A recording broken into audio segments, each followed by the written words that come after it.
Right, the war on terror perpetrated by Al-Shabaab militants will have to take a different strategy if progress is to be made to curtail the terror network.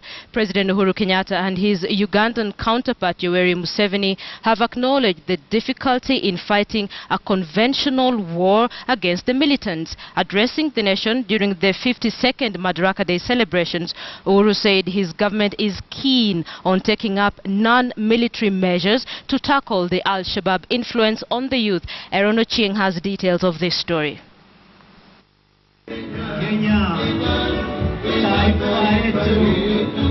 It was the third time President Uhuru Kenyatta was making an entry into Nyayo National Stadium for Madaraka Day celebration, and the 52nd time that the feat is being held in the country.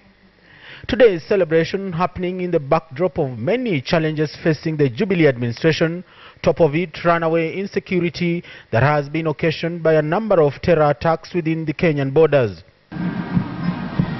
Two special guests were also here to witness the commemoration of Kenya's attaining internal self-rule from their colonial masters.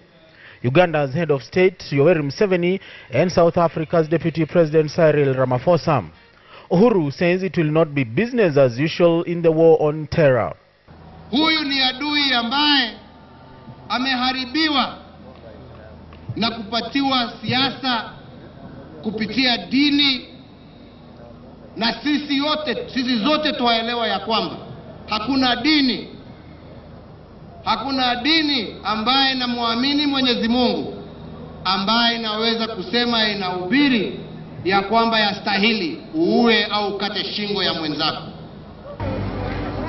The president also used the occasion to call for special vigilance from members of the public, saying the war on terror has taken a different dimension and it is no longer the prerogative of state machinery only to fight the vice. Lazima tuwe macho, lazima tuangaliane, lazima tujiulize kama kuna watoto wetu ambao wamepotea, tuweze kupasha habari na ndio tuweze kujua wako wapi, na ndio tuweze kujikinga.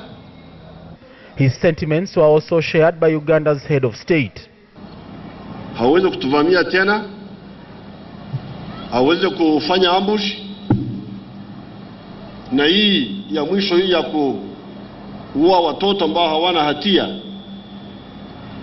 ambao tunasema kwa Kiingereza soft targets, vile na kisha tutaipatia dawa. The president and his deputy also emphasized on the need for state offices to be accountable and practice high standards of integrity when dealing with public funds, saying his government will not tolerate corrupt officers. While my government recognizes all the institutions which fight the war against corruption with us, we expect them to maintain high standards of integrity. I am a very proud member of the Jubilee administration that you lead, because the transformation of our country is not only imminent, but it is real and tangible. South Africa's deputy president apologized to all Kenyans who are affected by the recent xenophobic attacks in South Africa. We will continue to welcome Kenyans in South Africa.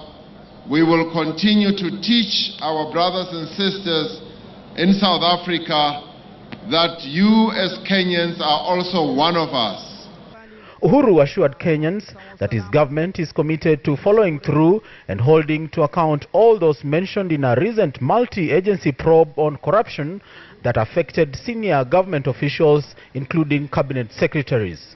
The 52nd anniversary of Madaraka and the third in the Jubilee administration, and the president and his deputy are upbeat that despite the many challenges that the Jubilee administration is facing, there's a ray of hope for Kenyans.